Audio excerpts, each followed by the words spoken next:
Quiero dedicar el video de hoy a recomendar tres de las lecturas que hice del año pasado a hoy, ¿no? Siempre escojo tres porque se ajusta muy bien al tiempo, podrían ser más, desde luego, o quizás menos también, pero bueno, creo que tres es una buena cifra para comentarles, ¿no?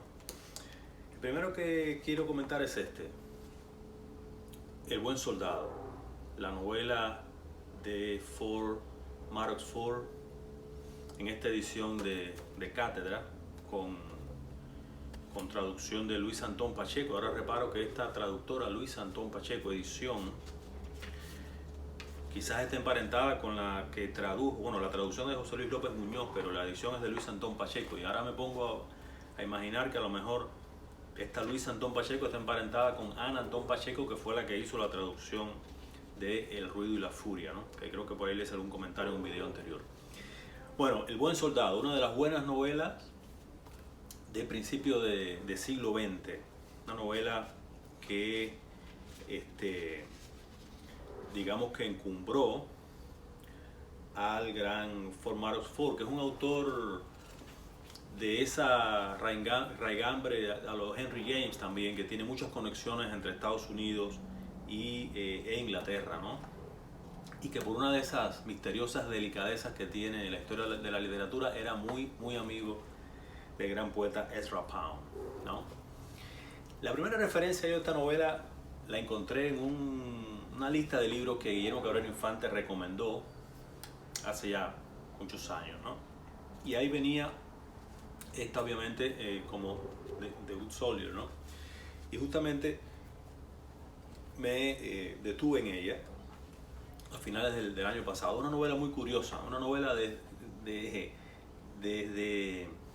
curiosa porque desde el principio de la novela uno sabe lo que va a suceder. Una novela de personajes femeninos sobre todo, ¿no? O sea, la caracterización psicológica de los personajes son extraordinarios, ¿no? Pero lo curioso también de esta novela es el narrador. El narrador de la novela es uno de los narradores que está obviamente envuelto en la trama. No es un narrador omnisciente, sencillamente un narrador que está mirando todo el tiempo, participa de la historia, pero es un narrador muy escéptico, un narrador que apenas interviene y apenas comenta o toma decisiones sobre las cosas que ocurren, ¿no? Fascinante de alguna manera, desde luego, la novela, que también, a la vez que su autor, también la novela, tiene esos magníficos nexos culturales entre la metrópoli inglesa y su antigua colonia americana, ¿no? La arquitectura, el tema de la religión, por ejemplo, ¿no? Es curioso, un dato curioso en la novela es que cuando había matrimonios mixtos, por ejemplo, de el marido protestante y la madre católica, los niños que surgían de esa relación, las niñas eran enviadas a colegios católicos, mientras que los niños podían ir a cualquier otro colegio, ¿no? O sea, parece que de alguna manera la familia trataba de empujar a las niñas hacia la educación católica, ¿no? Lo cual es muy curioso, ¿no? Y sí, es una novela que creo que les puede interesar si fuera de su gusto leer al gran Maddox Ford, ¿no? Otro de los buenos libros que creo que lo mostré hace un tiempo, pero no les había comentado, es El Diario de la India de Jesús Aguado, Benarés, ¿verdad? En esta muy buena colección de una de las mejores editoriales españolas, que es Pretextos. Esta es una colección de pretextos que se llama Cosmópolis y que ha venido sacando libros, que algunos son diarios, otros son compilaciones de crónicas de viajes y de artículos sobre ciudades y lugares, ¿no? Yo tengo acá uno de París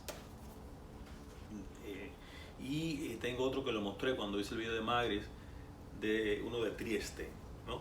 Bueno, este en particular a mí me parece una exquisitez del poeta español Jesús Aguado. Evidentemente los nexos de Aguado con la India son son muy profundos. Según leo en este libro, desde los años 80 ha estado Jesús Aguado visitando uno de los países que se vuelve verdaderamente raros, entre comillas, para el mundo occidental, ¿no? Comprender la intríngulis cultural de la India, sus prácticas religiosas, su relación, por ejemplo, con los animales, ¿no? Que ocupa una de los mejores pasajes que hay en este libro, está justamente la relación de los indios, de los hindúes con los animales. Hay pasajes muy buenos, por ejemplo, en una librería, una de las librerías más conocidas de Benares, cuando Aguado entra, que está buscando un libro, se encuentra con una gran serpiente blanca en uno de los estantes, y él, bueno, prácticamente pega un grito, sale en carrera, pero cuando llegan los dueños de la librería, el vendedor, etcétera, estaban tratando a la serpiente como si fuera un animal doméstico, induciéndola a que se metiera en una cesta y devolverla al río, que le pasa al Ganges, que le pasa muy cerca de donde estaba la librería. Hay pasajes verdaderamente memorables en este libro, ¿no? Lidiar con el tráfico de esa ciudad, por ejemplo, ¿no? O sea, esas dificultades del hombre occidental para decodificar elementos culturales de la India, ¿no? Por ejemplo, él continuamente se refiere a las vacas que caminan por la calle, ¿no? Y hace comentarios de tipo crítico sobre eso, y constantemente le están llamando la atención porque lo que está haciendo justamente es trasladar el prisma de lo occidental a una práctica que no pertenece, ¿no? a esos códigos culturales. Y al final hay una anécdota muy buena de Severo Sarduy en la India, ¿no? Severo parece que había ido a Benares a, de alguna manera, llevar uno de sus manuscritos para ser lanzado al Ganges, por una especie de purificación, ¿no? Pero resulta que las hojas del manuscrito se negaban a hundirse en el río y se aproximaban peligrosamente a la orilla contraria, que es la orilla no sagrada, la orilla impura, ¿no? Si ustedes se fijan en un mapa de Benares, verán que en esa orilla del río hay apenas nada. O sea, la ciudad ocupa solamente una parte del río, la otra se considera impura, y hacia allí iban las hojas del manuscrito de Severo, que tuvo que luchar mucho para lograr salvar su manuscrito que no se fuera hacia la orilla impura, ¿no? Sí, me parece uno de los buenos libros. Es otro de los libros que les comentaba hace un tiempo sobre los diarios. Claramente es un diario, ¿no? Pero sin fecha, ¿no? Es un diario sin fecha, o sea, quiere decir que muchos de esos apuntes pudieron haber sido tomados a lo largo de mucho tiempo. El último que quiero comentarles es, bueno, de mi colección de George D.D. Huberman, Cortezas, ¿no? Ya me he hecho de varios, le he mencionado la magnífica tarea editorial de Shangri-La en España, con las traducciones y la publicación de casi la obra completa de esta serie del gran D.D. Huberman. Este es un libro que me impactó profundamente. Este es un libro que aborda la visita de D.D. Huberman a Auschwitz, uno de lo que queda, ¿no? de uno de los principales campos de concentración del Holocausto, ¿no? Y el gran sentido de este libro es mostrarnos cómo lidiamos desde hoy, desde la modernidad, con la memoria del horror, ¿no? Y él se sintió muy impactado por ver cómo la museística y el arte, la industria del arte contemporáneo ha logrado también penetrar ese espacio de horror para convertirlo en una especie de galería de arte, ¿no?